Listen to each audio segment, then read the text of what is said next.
Hi, I'm an Australian living here in Belarus, and I'm currently in Gomel, which is the second most populated city in this country.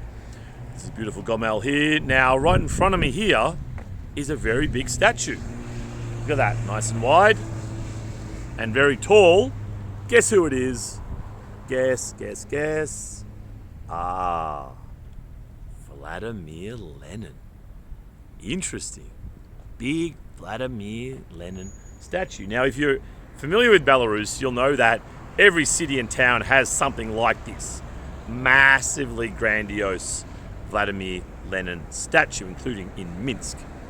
There's usually a Lenin Street, a Lenin Square, and several other things along for the right. So there's these remnants of the past in terms of communism. Let me just zoom out for a minute, because I'm Australian, and Australian essentially means American, right? We fall under their empire, where our internal politics, any political issues we're told what they are by America, right? Our foreign policy is dictated by America. So we're not really an autonomous country. We kind of are, that we're actually not really, right? So, okay, that's cool. I think most Australians accept this.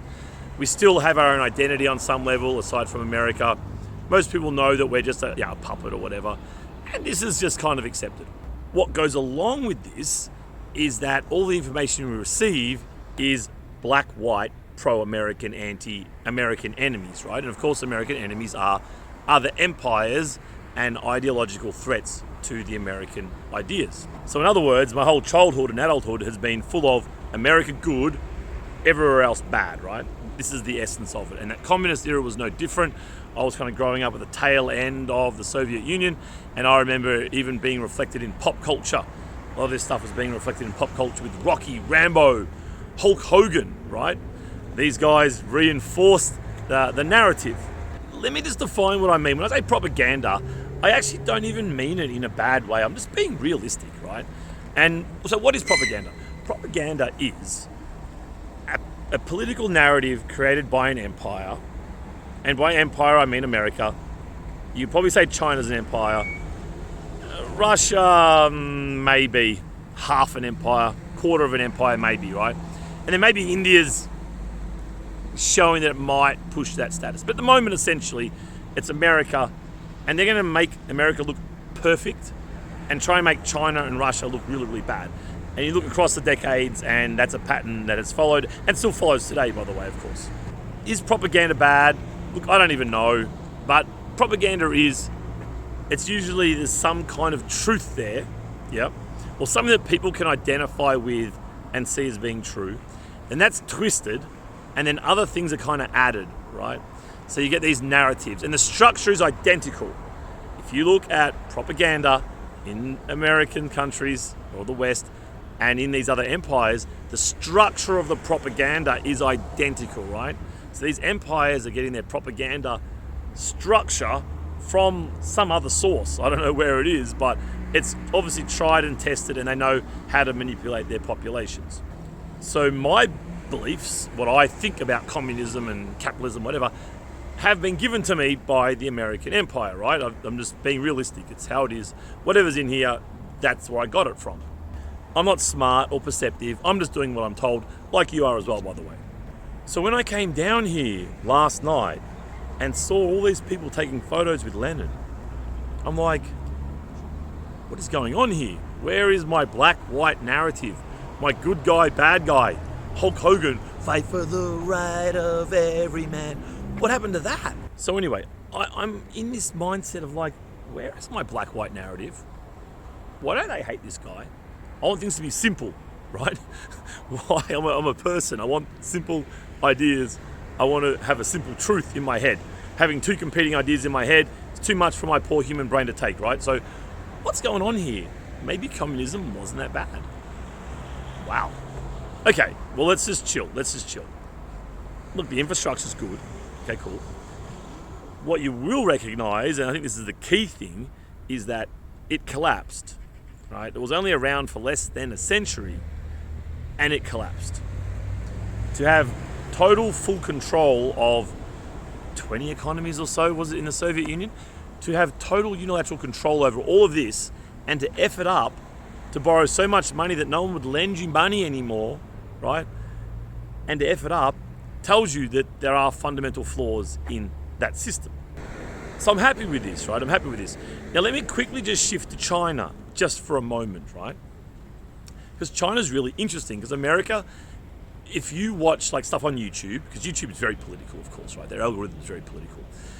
If you watch a lot of YouTube and you watch Western YouTubers who've lived in China or maybe know something about China, you probably know what I'm talking about. They are so aggressively anti-Chinese government, right? Absolutely aggressively. Now, when I taught in a university in Australia, I had a lot of Chinese students, right? So here I am thinking that they will know how bad the Chinese government is. Now, turns out they didn't, right? They understand they bullshit a bit, right? Which I think probably Americans understand that their government bullshits too, right? I think it's universally understood, but we still take the black-white narrative nonetheless. But my students kind of like their government. I'm talking hundreds here, right? Not just one or two kids I knew. I'm talking this is the general view that the government's actually pretty good. Okay, there's some corruption. Okay, there's some bullshit narrative. But overall, things are growing, things are prosperous, and things are getting better in China economically for most people. Although the fruits are really being pushed towards the top, and you can see this in data that if you're not in the party, you don't share so much in this, right? A little bit, but not really that much. But what it does give is this stability, and that's a key word that many of my students would use. It's stable. It's stable. It's like, that's interesting. Okay. But isn't the West stable? Like, Australia feels stable. America feels stable. But actually, you know what? They're kind of not. Like, we have this kind of culture war going on at the moment, and you have traditions, and you have this kind of morphing kind of social Marxism, for want of a better word. You have these two kind of fighting for control. It's like an internal war happening in America at the moment. And this is very destabilizing, right? You go from Obama to Trump to Biden to maybe Trump again, right? This is very destabilizing. Living here in Belarus, you meet a lot of interesting people. Yeah, some are just kind of predictable and whatever, but some of them have really lived, man. I met this guy, a British guy, well, he said he was British. He lived in North Korea. I'm not kidding you. He went and lived recently, in the last couple of years, lived in North Korea. It's like, freaking hell, man. It must have been unsafe. It must have been dangerous. It must have been horrible. He's like, that was pretty good. Pyongyang's pumping. Yeah, it's pretty good. It's like, whoa, really? But I saw that North Korean defector. Did you see this? This girl who was all over YouTube about a year or two ago. She came out as a defector and saying how terrible it is there. And she got into the conservative political echo chamber. So she was on, what's his name? Ben Shapiro, PragerU, these kind of outlets picked her up and really ran with her with the kind of anti-communist stuff. Now, he's saying that it was pretty good there. Like, you know, maybe a bit of poverty in the villages, but the cities are going pretty well. Like, they were living a good life. And I'm like, no, sorry. I saw the photo of, you know, the photo at night where you see North Korea in dark and South Korea all lit up, right? I saw this photo. Stop messing with my head. I need black-white propaganda to keep me sane, right? Don't give me these ideas, right? And I'm like, okay, well, how credible is this guy? Well, this guy, it turns out, I won't give too much background on him, but it turns out he's been banned from YouTube, right? So he's not pro-American, because this is what happens, right? If you go against the narrative too much, you'll be deleted or something similar to YouTube. But then he also had a hit piece written about him in RT, which is like the Russian government media pitched at Western people, right? So YouTube and RT both have clear political agendas, right? Differing ones, by the way, of course. And he's been kind of banned or smashed up by both of them. So I'm like, oh, maybe this guy is worth listening to. Maybe his perspective is now much more valuable. And look, these places are surviving. Yeah, we hear constant negativity about them, but North Korea is still there. It's still functioning. And no one really knows for sure. We're just believing what we're told in media. And when I say media, if you don't get the point of what this video is about, I'm talking about propaganda. I'm talking about this black-white narrative of communism bad. And what I think will be really interesting going forward for the next kind of 50 or so years, hopefully I get to see most of that, will be what actually happens with this kind of adjusted communism that China has, this kind of internal culture war that America has, and by the way, America's exporting that around the world. Which one of these will survive? Which one of these, because that's all that matters in the end, right? Like, it doesn't matter if you have a nice life for 20 years, will your civilization actually survive? This is the question. So I'm fascinated to see how this plays out. It's like history in real time, you know? So anyway, the point of this video is nothing's black and white. Yeah. Even old Lenin here is still loved by many, and maybe not everything they did was entirely bad. Obviously, the information they received was going to be very pro them, of course, but nonetheless, the message I want to get across is that if you do have a very strong black-white opinion, whatever, Rocky good, blah blah bad, there's probably something funny with the information you're receiving. I would love to hear your thoughts below. Tell me what you think about some of my assessment. I was kind of rambling, I was kind of ranting, I was just throwing some ideas out there, get a little bit of traction, see what you guys think. For now, I'm going to stop speaking all this crap and I'm going to go for a walk. I'm in Gomel Park. This is the biggest park in Belarus. So I'm going to go for a wander now. It's beautiful. If you want to come along for a walk, feel free to join me. If you don't, hit like, hit subscribe, and go watch another video. As I say, this park is massive. And one thing I do really appreciate about this kind of communist infrastructure, I'll just give you a sense of the entrance here. So it goes all the way up there, across here as well. What I do like about Belarusian cities, I won't speak communist cities, Belarusian cities, is that they tend to be centered, or their activity, social activity, is centered around the parks. And this is in direct contrast to Australian and American cities that are built around shopping centers, right? And if you didn't realize, most countries are following this model. Countries I've been in recently, such as India and Thailand, are also starting to follow this American, shopping center is at the center of everything. And regardless of your ideas or politics or what have you, it's difficult to think that this is going to be healthy for a society in the long term, to have your civilization and your town square, if you will, for that to be a shopping center.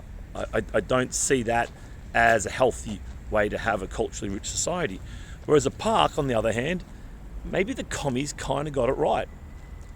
Because you'll see, just pay attention to who you see throughout this, right? There's 3 generations of women walking together. Babushka, Mama and Dosh walking together. What do you see here? A lot of activity. This lady chatting on the phone. There's a family there with a couple of kids. There's a mother visit with a couple of kids, an older guy, the Dushka walking around. Beautiful landscape. It's nice and clean. It's fresh. This is what I believe is a really nice centre to a society. This is the town square that you want. Here's a little old lady walking along. We'll say hello to her, see if she can hear us. And there's these big grandiose chairs everywhere. People sit, read a book, talk to their friends, play with their dog.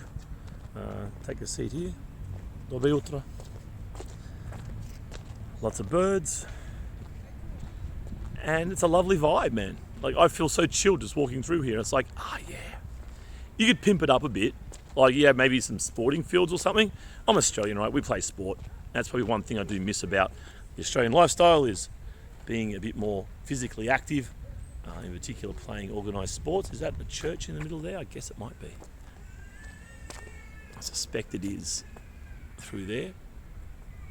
So that goes deep that way. I'm going to go this way because this heads towards a little beach on the river thing here. So again, you got Mama here with her baby and her chatting on the phone. Some dude chatting to his mate here. And there's a really feeling of relaxation here. Again, you could probably add a few things, but there's usually children's play equipment, for example. It's up to the creativity of the local government, I suppose, but you can see that this is kind of like the hub. This is what you do. Rather than going to the shopping centre as a default thing to do, you go to the park. And it sounds kind of simple, right? Like, you almost think, how dumb is that? Like, you might think that way if you're a Westerner, but actually, you know what? As I say, you could pimp the parks up a little bit, but geez, they're pretty good. Like, this is a nice way to do it. This is what humans are supposed to do. I know this was a kind of quasi, it wasn't really a political video, but political theory video, if you will. So I don't get too ranty on you again, but yeah, you can kind of see that societies are probably better suited, or healthy societies are better suited having the park as the town square instead of having a shopping centre. There's an old lady with their bags doing something. There's a young lady seated, an old couple, a bit further down there seated. Lady here seated. So what I've noticed is that Belarusians do love their parks. And I think this is probably a good overhang. There's a little beach thing there. Let's see if I can zoom in. You can see a beach on the other side. Obviously artificial because it's a riverbank. Some more statues and so forth.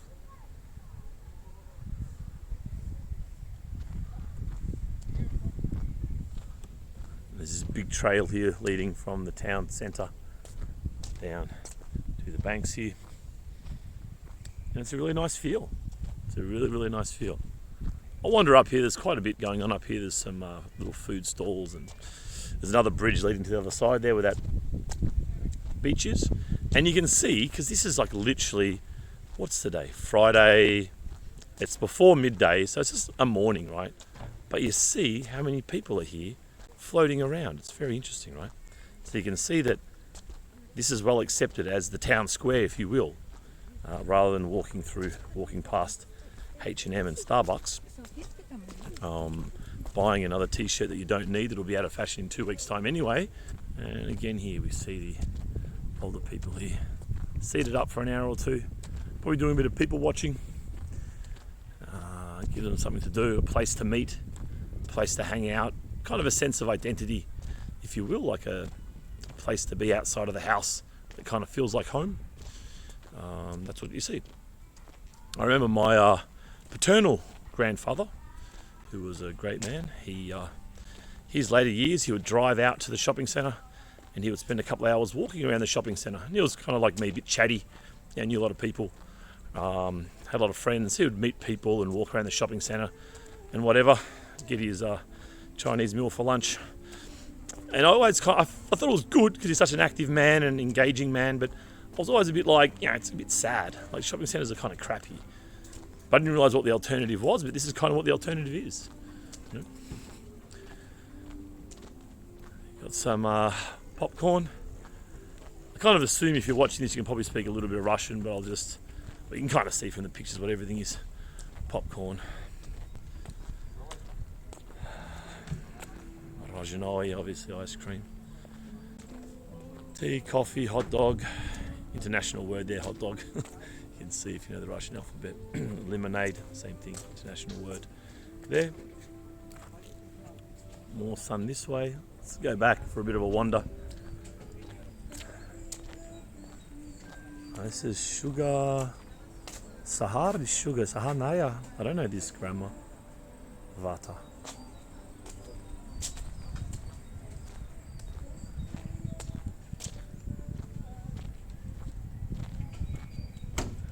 The oldies here wandering around. Here's a couple with their bicycle. Bicycles are quite popular here, as I've mentioned before. Both in villages as a means of transport, in villages and small cities that I've been to, with kind of sub 10,000 people. It's often the transport of choice. But also in some of the bigger cities, they're becoming a useful way to get around as well. If you don't want to get an electric scooter all the time, people often get the bicycles as well. Oh, what a beautiful day. The sun is beating down. It must be a 30-degree day here. And again, sense of community, right? You got an older guy there, I think with his sons maybe. Let's see if we can get in here without being too stalky. I think that's a guy with his 2 sons doing a bit of fishing. I'm not sure if you'd want to eat anything out of that river, but good time anyway. Another side sitting up on the beach there under the trees. Over the other side there, looking good. I'm not sure the story behind this beach. I mean, obviously it's artificial because it's a river. Of course, Belarus is a landlocked country. Back over here, nice statue. Again, it's lots of family activity. It definitely is the substitute for the shopping centre.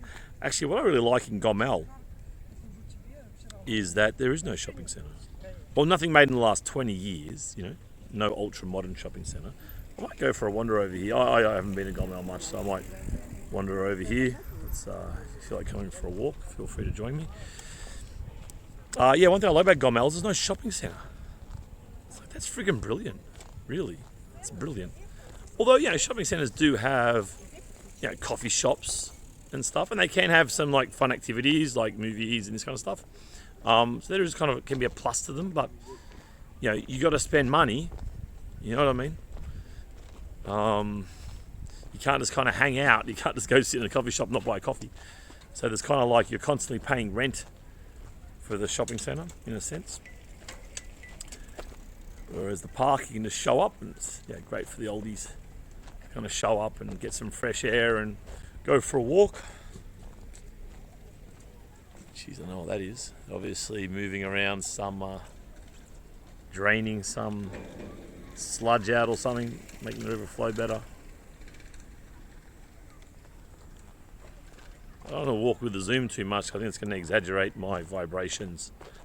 So I'm just going to zoom it back out again. You can hear the noises of giggles and laughter and so forth down here. People are swimming at the beach there. Some kids squealing. It's good wholesome stuff. All those lily pads make for an attractive sight. You can no doubt hear those screams from the kids. Having a good time there. Yeah, hot day today. It's 30, 31 or so, which is pretty much as hot as Belarus is going to get. But it feels like, I mean, you guys know, if you're an Aussie watching right now, you know that the European summer feels a bit hotter, pound for pound. Like if you take a 30-degree day from Melbourne and compare it to a 30-degree day in Minsk, or even maybe in Western or Southern Europe, it feels a bit hotter in Europe for some reason. I'm not sure why. I've always had this opinion. Probably 5 degrees difference. Like 30 today in Melbourne, like I wouldn't raise a sweat, but here in Gomel, I'll be sweating. It'll be nice and warm. That sun, even now, it's still AM, and that sun has a real kick in it. It's quite a bit going up there as well. Let me zoom in for you, get a bit of a squiz. What's happening up there? A few little boats and blown up little apparatuses to play with.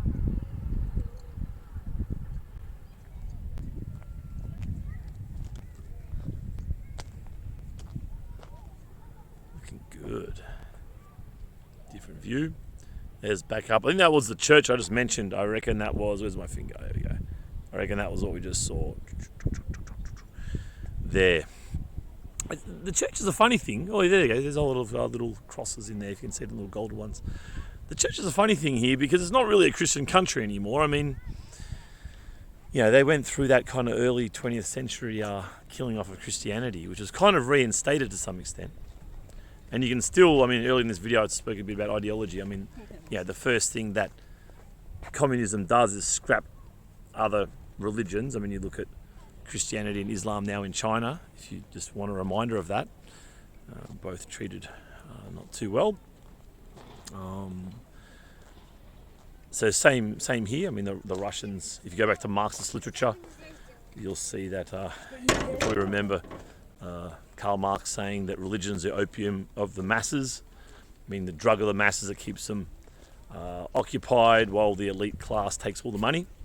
That was the essence of his idea. So a big part of them was to rewire the ideology to make them love the party and hate religion, hate these kind of big book religion. I mean, everything's a religion, right? But in terms of what we tend to call religion. It's interesting to see that these churches do actually feature in Belarusian cities, but I don't think people go to them so much, you know. They do still provide some kind of central focus for some of the cities. But as I say, I don't. You know, maybe some of the oldies go. I don't think many of the young people are taken along for the ride. I did go to a church in Minsk. There's a big, beautiful church. I'm sorry, I don't remember the name of it. It is an Orthodox church. And I went there one day just to kind of have a look, and not surprisingly, it was mainly filled with kind of older ladies. Probably sadly without their husbands, who probably passed away, and that was kind of, giving them, I guess, purpose. Classic lock bridge. Interesting how they've organised the locks here. So in Australia, this actually shows a nice little difference between Australian and Belarusian culture. So this lock bridge thing is a common thing around the world, of course. Now in Australia, along the Yarra River in Melbourne, we have a small bridge, probably a third of the size of this. And people were just like locking up locks everywhere. And there were so many locks on the bridge that the bridge became unstable. So they had to cut them all off, right? So Australians just kind of doing what they feel like, mucking around. Let's put a lock as well. But here it's kind of organised. You can see this kind of organised situation. We can't put locks on the bridge because the bridge will freaking fall over. So you got some love locks here. You can see here Danya and Lisa. Probably maybe Daniel and Lisa it's supposed to be. There we go. B and D. See some names here. Zulia. So a lot of these are quite recent. A lot of these are 21, 22. This one's 19 here. Sophia.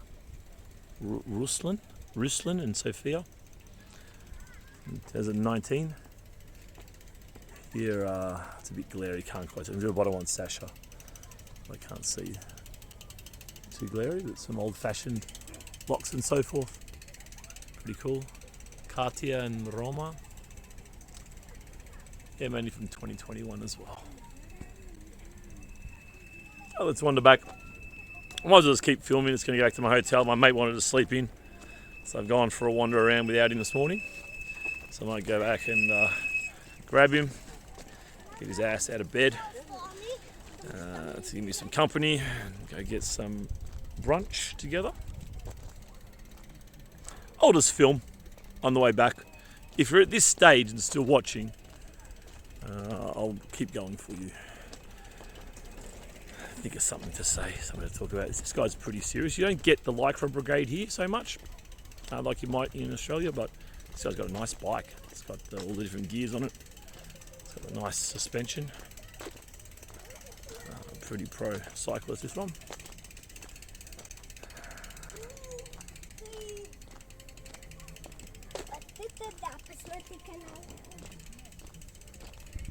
I'll try to go back a slightly different way.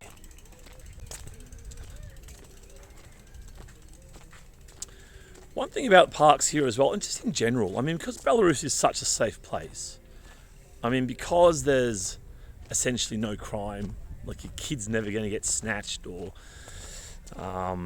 your stuff's never going to get stolen. I mean, if I went and left my phone over on one of those chairs, right, I could come back in 4 hours' time and it'd still be there. I'm not kidding you. I am not kidding you. Kids just run around unattended. I mean, it's a crazy place. It's crazy in a good way, you know. When I say crazy, I mean it's something that I can't really fathom coming from the West, you know. A lot of these things, but I'm not saying the West is dangerous. I mean, Australia's still pretty safe for the most part, but you got to lock your doors, right? Here you don't have to. Like, even in the hotel I'm staying in, I didn't even lock the door last night. What's the point? You know what I mean? Like, literally, what's the point? What do I think is going to happen? I'll tell you what's going to happen. Absolutely friggin' nothing. Absolutely nothing. Even there was a big, I don't know what it was, a big vibration the other day in my apartment building back in Minsk, and my door flung open, right? My main door to my apartment into the stairwell, and it flung open, and my neighbours were walking past. I'm just like, "Здравствуйте," and they're like, "Здравствуйте," and I'm like, should I even get off my ass and shut the door? Like, it doesn't matter. Like, no one's going to walk in, no one's going to steal anything. Like, I'll probably just leave the door open. In fact, I probably don't even need the door. It's just for privacy, really. In case I'm walking around the nut after having a shower or something. But anyway, I got up and shut it just to be polite, so people didn't have to walk past, see me in my underwear at my computer typing something. But from a safety perspective, wasn't needed. Was not needed. I haven't been up here before. I only actually arrived yesterday, so I haven't been here 24 hours yet, but I might just have a bit of a wander around here, see what we see over this side. think one thing is, this gentleman just walks past me, one thing about having parks as a centre for entertainment is that you're walking. It's good for you. You're not eating. Because if you want to hang out in an area inside of a movie theatre, inside of a shopping centre, you're going to be consuming excess unneeded calories as well, right? You're probably getting some greasy food called food, some kind of sugary coffee. Speaking of sugar, they love to put the caramel syrup in the iced lattes here. Oh, had about 5 yesterday. Wow, this is beautiful.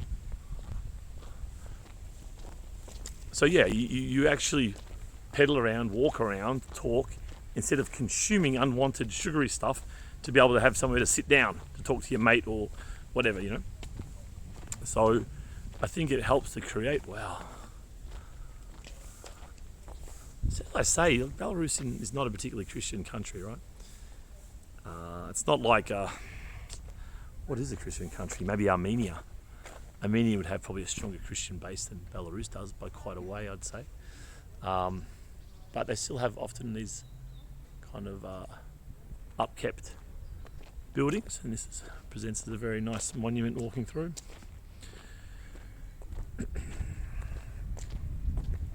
As I say, lots of seats, just seats to sit down for an hour, half an hour, watch people walk around. We got a father with his daughter. Good sight to see. Lots of birds and what have you, and this park's just damn big. It's big. And last night when I walked through, there were so many people. You can't imagine how cool it was. If I do remember, I'll try and film a bit. I see I'm getting up there. This cut alone's 20 minutes, plus my rant at the start.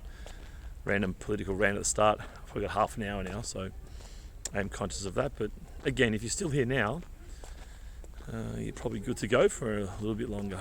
Here's a nice family scene. 2 daughters there. Beautiful. Nice, happy family. Good to see. This is really big, so I'm going to take a guess.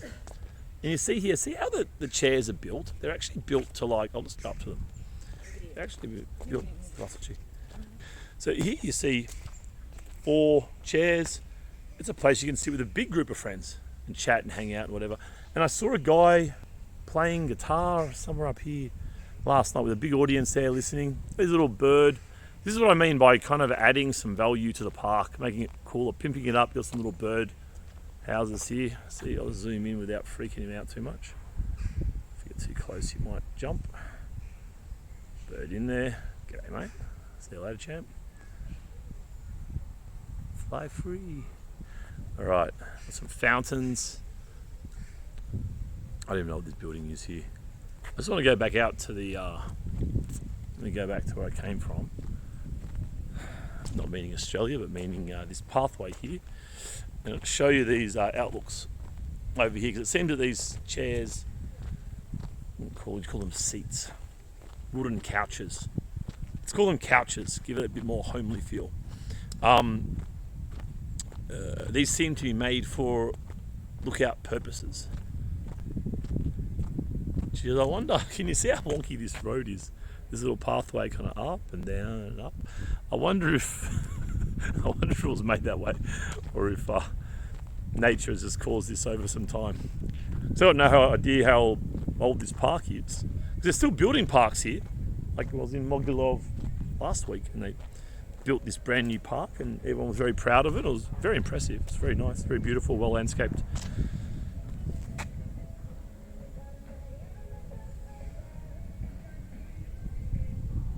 Again, just an old lady there with their bicycle.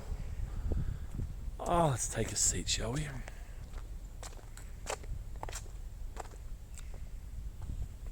Oh yeah, the old legs wandering around. It's just relaxing. It's just relaxing. I wish there was a couple more ice cream stores around, but I think there's it's not economically viable. There's not enough traffic walking through, but yeah, it's a few more people over there. It's a very, very positive way to use space, a very natural way to use space, rather than a big concrete jungle.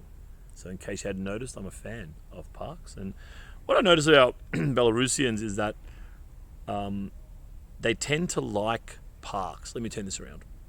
What I've noticed about Belarusian culture is they do kind of like the parks here. They enjoy them, they walk in them, they see them very much as a part of their society. And again, you can't think of this in anything but a very positive way, right? Like it's very wholesome. It's not commercial, but it's yeah.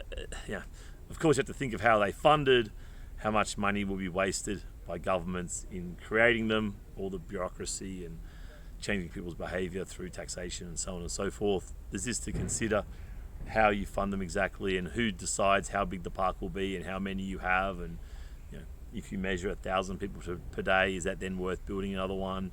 Blah blah blah. So there's these kind of stuff to consider, which is a bit more complicated. I'm being a bit idealistic in my love of Soviet parks, but as I say, people here love the parks. They really engage with the parks, and it's a place of refreshment, replenishment, enjoyment, versus a crowded shopping centre, which mostly people don't like the experience of and go to reluctantly or to kill time or whatever. Whereas here you can just see there's another couple coming along here, they're just relaxed, chill out, go for a wander, and I can't help but think there's a lot of benefits that maybe as a simple human such as myself probably doesn't fully understand, but it's pretty clear that there's some serious cultural and community benefits to having more of a social environment. Now, in saying that, you're probably aware Slavic people aren't very friendly to each other all the time. Like, when I say friendly, and of course there's a lot of different Slavic countries, but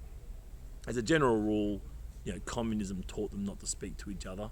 There's that paranoia of don't talk to your neighbour because they might be a commie or they might lag you in for something, or you know what I mean. There's kind of still that around a little bit. I noticed that here in Gomel, probably more than other parts of Belarus, that people are a little bit more, maybe a fraction more closed here, I would say, than maybe some of the other cities I've been to in Belarus. It's a bit more Sovietsky, if you will, here in terms of that. But nonetheless, it does present. But you see this breaking down, by the way. You see the younger generation hanging out in larger groups and being more social and having more extensive social networks than their parents and grandparents. That's a bit of a global phenomenon, but definitely one that's very clear here in Belarus. So I'm going to keep walking. I'll just walk back to the front of the park, give you another 5 minutes or so. What you can't see on the camera here, by the way, are a lot of bugs and I think it was maybe a hornet. I can't quite tell. Before, the hornet must have been the size of a freaking tennis ball. Crazy. If you see a big like this at some stage earlier, it was me like literally dodging this hornet that was coming straight from my freaking head. Even to send some other, I don't know what it was, some other insecty bug thing, which I haven't seen too many of. So that's always a positive sign too, We're not supposed to live in concrete jungles. We're supposed to live out with all the bugs and nature. So there's a lot of woods this way, but I might even go this way because we didn't come this way before. So I might go this way to come out. I'm sounding like quite a greenie here. It's kind of ironic because I'm not particularly. But I do see us as, there you go, 4 ladies sitting up there having a bit of a chin wag, talking about life, love, drama, birdhouses.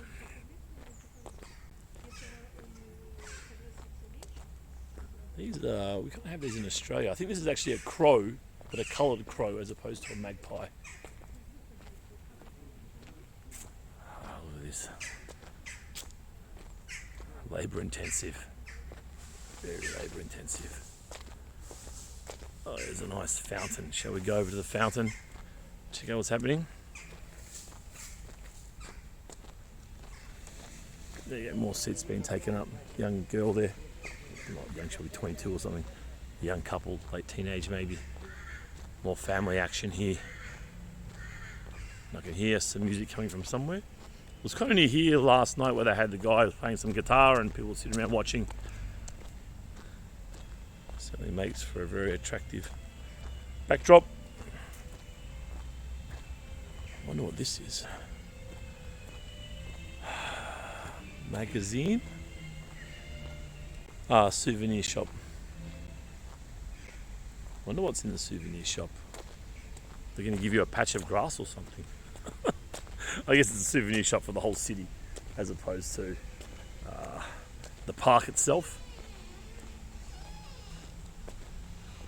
this bloke. Oh, he's like, oh no, I've got a customer. I better pretend to do something. I was only open 10 to 6. I can't be bothered going in there. Changing my mind. Give it a bit more fountain here. I've noticed a lot of fountains in Belarus. I live near a really big one near my place in Minsk. A really big, spectacular fountain on the river there. Oh, there's a little, they raccoons. Oh, there's a few of them around. All right, let's zoom in, baby. See him on the ground there. Where are we? There he is.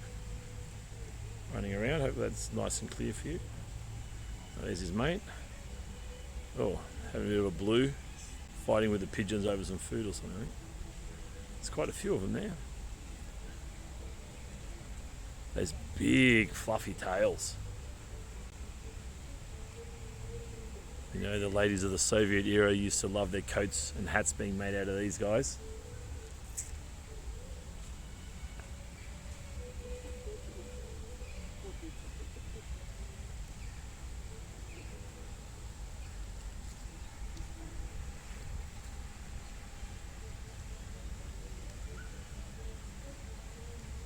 Got some classic music playing in the background to keep that Soviet feel going.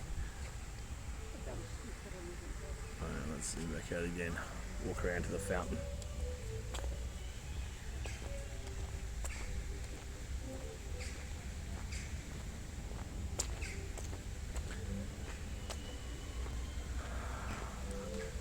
A feeling, but no idea what this is. But this looks like it might be some kind of entertainment venue.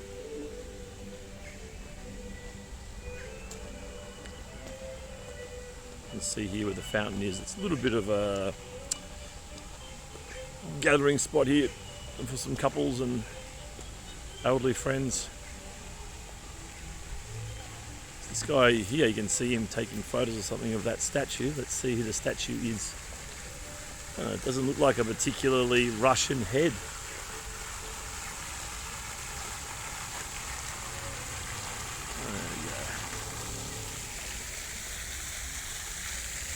It's more Anglo, a bit rounder nose. I don't know. Michael. Oh, there's a kid saying hello. G'day, mate. Mikhailo. No, yeah, it is a Russian dude.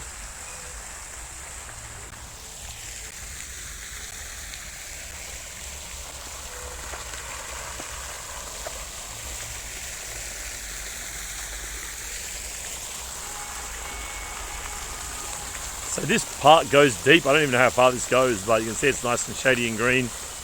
And there's people kind of everywhere. I've got a little fan here. Здравствуйте. Loving his lollipop there. Alright, so I reckon we can walk up. This way and get through. A bit more landscaping there, some nice flower beds and so forth.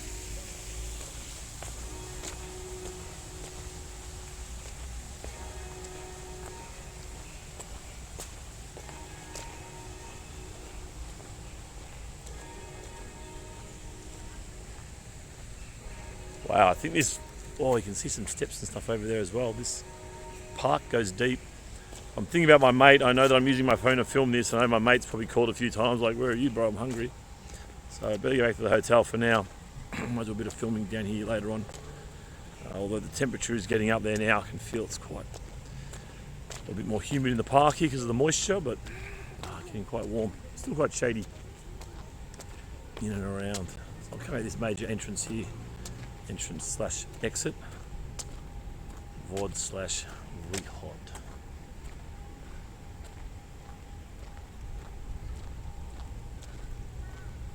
The old boy here taking some photos. What's he taking photos of? There's Niall. Oh, the family coming in here. What I really like about the parks and even society here in general, outside of Minsk anyway, is that you do tend to see the three generations together a lot. I think it's really cool.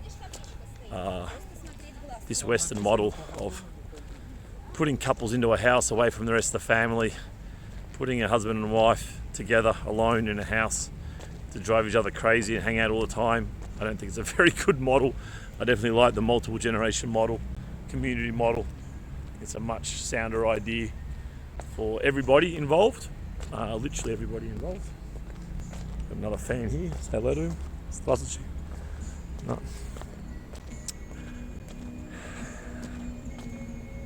And there we go. Back up to Lennon again, so you can see we've kind of done a bit of a lap, but not even really. There's a lot of it I didn't even walk near. So, as I say, this is the biggest park in Gomel. Of course, you wouldn't be Belarus without these. Although I noticed these are really only big in Minsk. They haven't quite taken off in other cities quite so much. Whereas in Minsk, I mean, you can't go a minute without seeing someone. Oh, there's fumes from that car. My goodness. Yeah, you can't go a minute without seeing someone zip past some of those in Minsk, but everywhere else, those electric scooters haven't really taken off as much. Of course, they're banned in parts of Australia, which is an interesting topic in itself. How governments deal with different things. But they're banned. They're banned in New South Wales, which is the central eastern state that has the city of Sydney inside of it, so quite populated. I believe they're banned there from use. And I've heard of some pretty serious stacks happening here. Had a mate of mine come off one the other day. He's all right though. I've heard a few people going to hospital because they don't wear helmets yet, it's zipping around, and you have a little bit of a bump in the pavement and you have to kind of swerve to dodge someone last minute, or some kid runs out from the bus stop or something, you know what I mean? And you swerve and then bang. Because they can get along those things, you see, 35, 40 kilometres. And that's the thing about having such good infrastructure. Like you can see here, nice, smooth and flat. If you're driving around one of those things, you put the foot down, right? Like you're not going to go along here at 10 kilometres an hour. Like you're going to fucking floor it. So that creates a little bit of risk. And as I say, I've heard of a few stories of people having some pretty bad accidents on those things. But anyway, TV there, massive TV. I didn't notice that before. I was too fixated with. I was just talking about how bad advertising is, and there's some advertising. Oh, theatre, dancing, a dancing club. Interesting. I'll just walk through the city. I figure, goodness, we must be around 40 minutes by now. I've kind of broken up the video a bit. But if you're still watching, you're obviously enjoying it, and I appreciate it. It's pretty cool. How you going? Comment below, actually. Tell me if you hear it 40 minutes. I think it's roughly 40. Maybe a bit more. Say good day in the comment section. Give you another 5. I'll get back to the hotel. Where my mate will be awake and hungry. Thinking about where we'll go. We went to a place last night. I forget the name now. It's on the same block as the hotel, actually, but it was a great Belarusian food. It's funny, the longer you're here, because you come here and it's like, all right, well, I've got the ability to walk around without having to be locked up in my house every day. Culture's nice, things work. Oh yeah, I can stay here for some time. It's pretty cool, whatever. But the food's a bit like, how many different ways can you serve potato? It turns out there's 3 ways, by the way. Whole potato, like kartoski fri, which is chips, or in our language, or fries maybe in some parts of the world. And there's mashed potatoes. Just for the record, there's 3 ways to serve potatoes. And how much dill can you eat? Because dill is like the herb here. But it's funny, as time goes on, a bit of KFC. There's actually one KFC. Gomel is really untouched by Western commercialism. Other than that one KFC. It's really untouched by Western commercialism. It's actually quite beautiful. There's the entrance to the park if you're ever here in Gomel. Walk down here, and that's how you get to the beach, down this track. So we went over the bridge. You maybe just can't quite see the bridge there. We walked over this before, over a bridge. On the food, it's funny, as you kind of eat it a bit, you kind of crave it. Like last night I had I think a chicken Kiev. She just said it was with cheese, but I think it was actually a chicken Kiev. With sausage, and there's like a sausage, but then there's like a proper sausage, like more like a bratwurst, which is a kolbasa. Had one of those with like a chicken Kiev, some salad, some blini with some jam inside. and it was friggin' delicious. And I'm like, oh, interesting. What you eat a lot of, you kind of becomes normalised, and you start to enjoy it in its own right. And I really enjoyed that Belarusian meal. I'll walk past this place and show you. See, my hotel's just there. Block up. I'll take you for a wander. It's probably getting me loud. Hopefully you can still hear me okay. I made a lot of videos lately, so my voice is just cactus half the time from bellowing out for hours on end. Go across here. This is a very typical Belarusian kind of neighbourhood. These buildings are quite attractive, actually. A lot of flowers here. You see the flowers in the pots. Really helps to liven things up. Here, I don't see them in too many other cities, but here in Gomel, they're here. There's the thing there.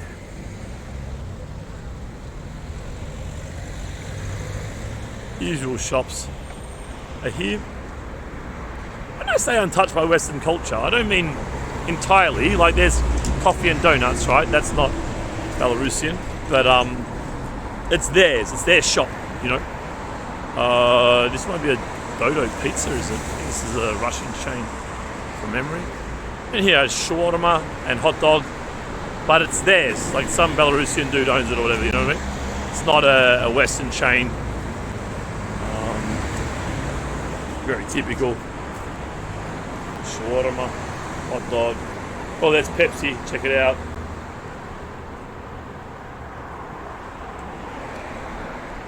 So yeah, apart from that one KFC, I haven't seen a proper Western franchise or anything like that here, which, well, to be honest, is quite refreshing. I mean, I don't eat this crap anyway. As I say that, little girl walks out there with some Coke. Pretty funny. The timing of it. But yeah, in general, none of the stores and stuff have kind of crept in here, apart from that one KFC that I noticed. You can just see everywhere. I mean, even here, like Black Fox, it's like obviously, well, it's in English for starters. But yeah, obviously Western influence. Actually had 2 coffees there yesterday. Typical kind of Western offer. Well, not entirely typical Western, but Western influenced. Yeah. Bookshop up here. So kind of got these, I love seeing these old modes of transport. Here, obviously, the electrified buses, which you can get occasionally in different cities.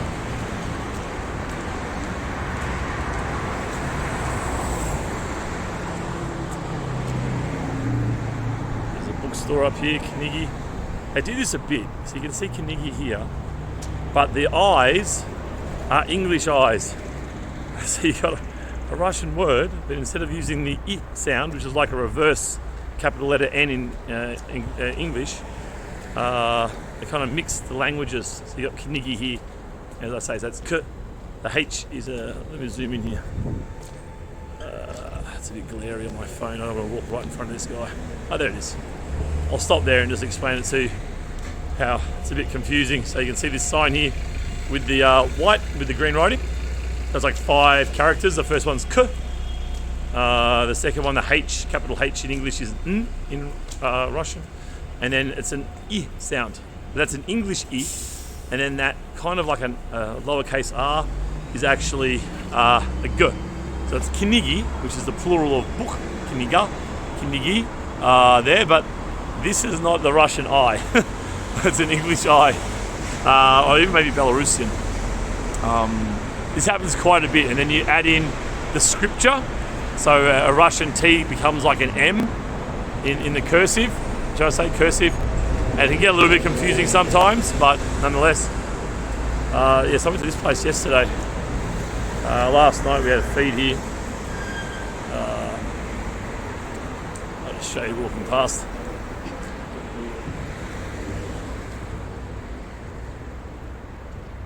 Sushi. Again, it's sushi, so it's obviously Japanese-ish. That 20% discount during the day. Check it out.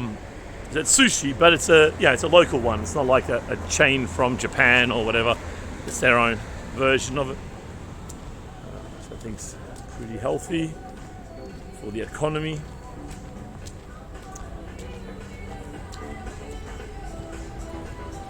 You have the restaurant I had last night. This is where I had the chicken Kiev and the kielbasa and the wedges. Actually, I had in the end potato wedges with dill on them. You can see traditional kind of Belarusian place, very standard Belarusian place. It's pretty good, man. Pretty good.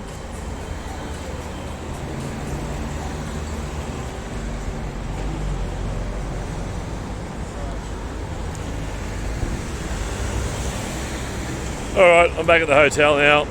So if you've made it this far, again, do comment, say hello. I'm pretty impressed you've made it through. Hope you enjoyed some of the sights of Gomel today.